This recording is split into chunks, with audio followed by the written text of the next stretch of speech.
DemocracyNow.org, The War and Peace Report. I'm Amy Goodman.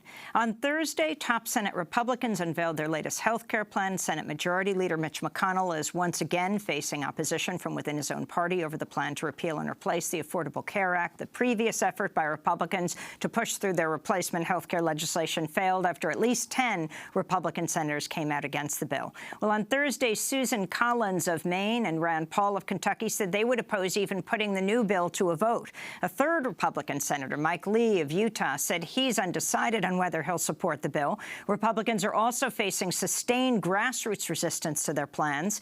On Thursday, 11 interfaith leaders, including North Carolina NAACP President Reverend William Barber, were arrested outside Senate Majority Leader Mitch McConnell's office, protesting the latest version of the bill. This is Tracy Blackman, Executive Minister of Justice and Witness Ministries for the United Church of Christ, standing beside Reverend William Barber. I happen to know that the people of Kentucky will suffer if this health care bill passes. Right. You may be okay. Your friends may be okay. But the people who put you in office will suffer because of this bill. Right. It is time to stop calling God by other names when you really want to call God capitalism. Well, Thursday's protests were the latest in a series of demonstrations against the Republican plan to repeal and replace the Affordable Care Act. On Monday, scores of protesters gathered outside the Republican National Committee headquarters and at the offices of some Republican lawmakers, chanting slogans including "Trump care kills" and "Health care is a human right." U.S. Capitol Police said in a statement 80 people were arrested at 13 locations in House and Senate office buildings. Well, for more on the Republicans' latest health care plan and the resistance to it, as well as other issues, we're joined on Capitol Hill by Minnesota Democratic Congressman Keith Ellison. He's the first Muslim member of Congress. He's the deputy chair of the Democratic National Committee. Welcome back to Democracy Now!, Congressman Ellison. Your response to these protests and, of course, the reintroduction of the Republican health care plan to repeal and replace.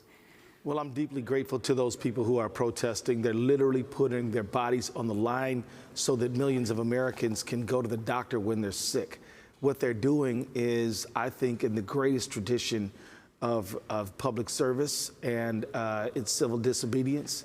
And really, it has been the protesters and the demonstrators, people like William Barber, Reverend Barber, and many others who have been able to keep us in this fight. Because as you know, we don't have the White House or either house in Congress, so we've had to rely on people power, and it turns out that that's the best power. So I would say that continue to stay out there, raise your voices, tell your stories, understand that behind every statistic is a human life, and people are really concerned. As I talk to my constituents and people all over the country, they're horrified at the idea of going back to the bad old days where you could be excluded or get a very high price for having a pre-existing condition, where you might get charged 5 times more just because you're above 50 but below 64, and a whole number of other problems.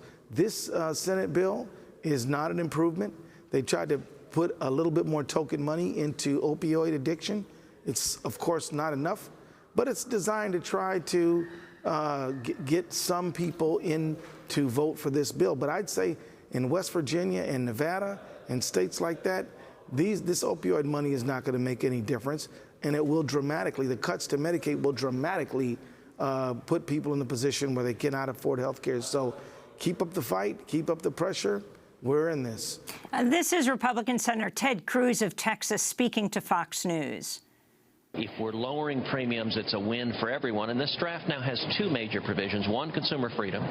But the second is allowing people to use health savings accounts to pay for premiums. I think today was a significant step in the right direction. Congressman Ellison, can you explain the Cruz Amendment and what this means? Yeah. The Cruz Amendment is basically saying we're going to have a 2-tiered health care system. One that has to be Obamacare or Affordable Health Care compliant.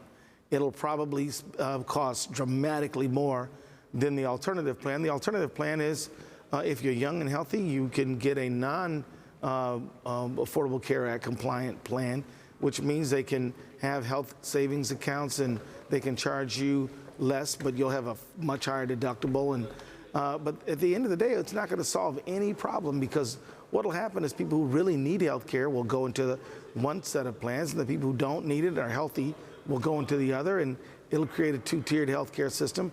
One will crash because it won't be affordable, and the other will, won't offer essential health benefits when people need them. So what it's really saying is it really violates the core idea of insurance. Insurance says we're going to all get in this thing together, healthy and sick alike, and we're all going to pay premiums.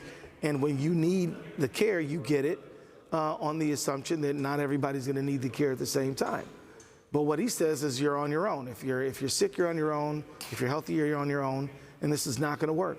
And so it's a bad idea. I want to switch gears. The House is voting today on a controversial proposal by Arizona Republican Congressman Trent Franks that calls for identifying, quote, Islamic religious doctrines, concepts, or schools of thought, unquote, that could be used by terrorist groups. In an interview with Politico, Franks stated, quote, right now, there's a certain spectrum within the Islamist world that is at the root of the ideological impulse for terrorism. Ironically, Muslims are the prime targets of these groups. To suggest that this is anti-Muslim is a fallacy, and I think that anyone who really understands it knows that. Explain what exactly you're going to be voting on today, Congressman Ellison.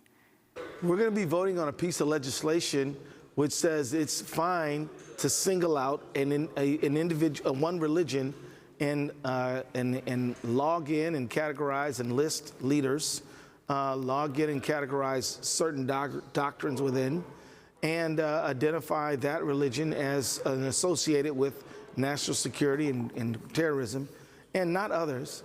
And in my view, that is an abridgment of the free exercise of religion in America. It's unconstitutional.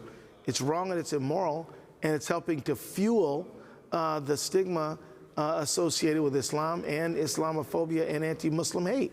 And all over this country, we see people attacked because of their faith. In my own state of Minnesota, a wonderful woman by the name of Asma Jama was beat in the face with a beer mug, and she was severely injured. She forgave her attacker, but it is stuff like this that fuels and sets a tone and a tempo where injuries like that can occur. And they've been happening all over the country. So I think that once you ask Congress to direct the Department of Defense to single out and scrutinize one religion to the exclusion of others, you're basically promoting anti-Muslim sentiment, and it has real-life consequences on the ground. Plus, I believe it's unconstitutional. I'm urging a strong no vote. I'm asking my colleagues to come out no and to say that even if you don't agree with me, would you please stand with your oath to uphold the Constitution? So it's a bad thing, and we're trying to stand against it. Let me turn to the case of Philando Castile. In your home state of Minnesota, the city of St. Anthony will pay nearly $3 million to the family of Philando Castile to settle the wrongful death lawsuit, less than 2 weeks after Officer Geronimo Yanez was acquitted on manslaughter charges for killing Castile during a traffic stop last year. Can you talk about the significance of this settlement and what has changed in Minneapolis, St. Paul, the city that you're in, that you represent, where Philando Castile was killed by a police officer? That money will never replace that beloved young man, Philando Castile, beloved by all of the children and their families who participated in the lunchroom that he ran at the Hill Elementary School, beloved by his family, people around him. And the money is nothing more than a recognition and an admission that he did not have to die. His life was taken away wrongfully. That's what it really represents. I was deeply, deeply disturbed and hurt when that acquittal came forward, and it just reinforced the point that we even have a lot of societal lack of understanding and appreciation for the lives of people who die at the hands of law enforcement. But the city knows that they were in the wrong.